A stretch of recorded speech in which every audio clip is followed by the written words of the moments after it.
You had some very interesting comments about this narrative that Democrats are pushing, that President Trump only won the Rust Belt because he appealed to racists. You said that that's a myth. How so? Well, the thing about it is the Democrats will always accuse Republicans of racism. It doesn't have to be Donald Trump. And so that's been the narrative for years, that Republicans are racist. And when you look at the Rust Belt and when you look at the people who supported Donald Trump, the conditions that concern them, it's pretty obvious that people were voting their values. They were concerned about the economy. They were losing jobs. They had tried the Democrats, for many, many decades. And so Donald Trump was able to go into those Democratic strongholds and to just break down this whole idea of a blue wall that Democrats could take for granted. So it was not racism. It was people that were voting their self-interest.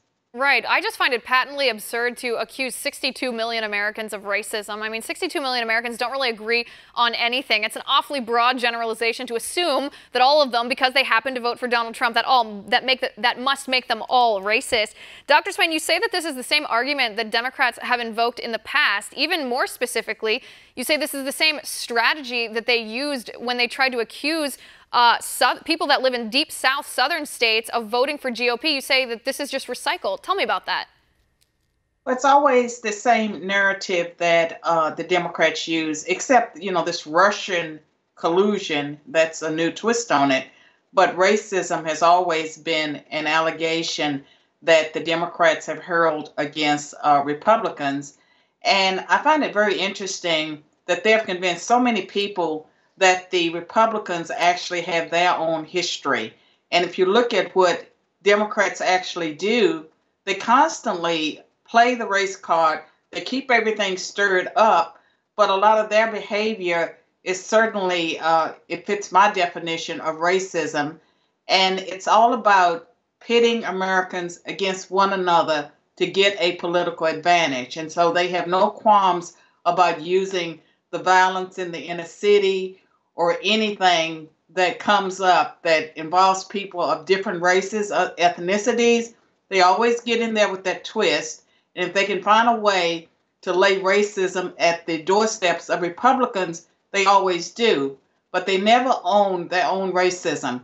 So when you see Democrats, and they do it all the time, playing the race card, they never own that, and the media never holds them accountable. Right, and expound on that a little bit if you don't mind. I understand what you're saying. You're talking about a divide and conquer, sort of an identity politics type of strategy. But what racism in the history of the Democratic Party do you feel that current Democrats, neglect to remember or correct? I mean, you see very often with black politicians as well as white politicians that they will make statements about race, that if a Republican were to make the same type of statement, they would immediately be castigated by the mainstream media. But it's almost like if you are a Democrat, especially a white Democrat, you get a free pass when it comes to race. Right. I mean, we saw that with Hillary Clinton years ago when she called young black men super predators, or when Joe Biden made comments about President Obama's dialect. I mean, you're exactly right. The media gives them a pass. Anyone who has a progressive agenda isn't held to the same standards of racial unity in our country, and that serves to divide our nation. Dr. Swain, this is so interesting to hear from you, particularly because you're a college professor and you've seen this type of racially divisive narrative incubating on campus. And you've said before, too, that you think these false narratives propagated by the Democratic Party and by liberals actually begin on college campuses. Have you seen that? Well, I think, yes, I have, because when you study the textbooks and a lot of the books that are written about racism, it's all about how the Southern strategy was used by Republicans to appeal to the racists of the South. And so, many of us, I learned it in graduate school about the Southern strategy and how Republicans had flipped and began to appeal and be competitive in the South based on the racism. But when you actually look at, the history of the voting, That's not really true.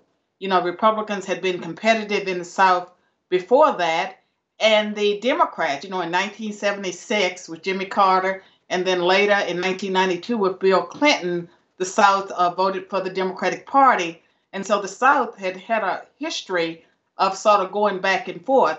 It did not become solidly Republican until 1994, and that's when the Republicans won a majority of the legislatures for the first time in 40 years. And so it's a false narrative, and it's used all the time. And with many young people, they just naturally believe that the Democrats are the friends of the minorities, they are the friends of women, even though you look at the policies that many Democrats are behind, those policies actually are harmful often to both groups. Listen, that's why we need good college professors like yourself to actually look at history and teach us the lessons that are actually exist within history, instead of just these made-up narratives. I think it's kind of the same principle as if you repeat a lie often enough, people tend to believe it. That's what Democrats believe, that they can say these things, hurl these accusations over and over, and eventually people who don't research it, who don't read history, they tend to believe them. Dr. Swain, thanks so much for coming on the show. I appreciate it.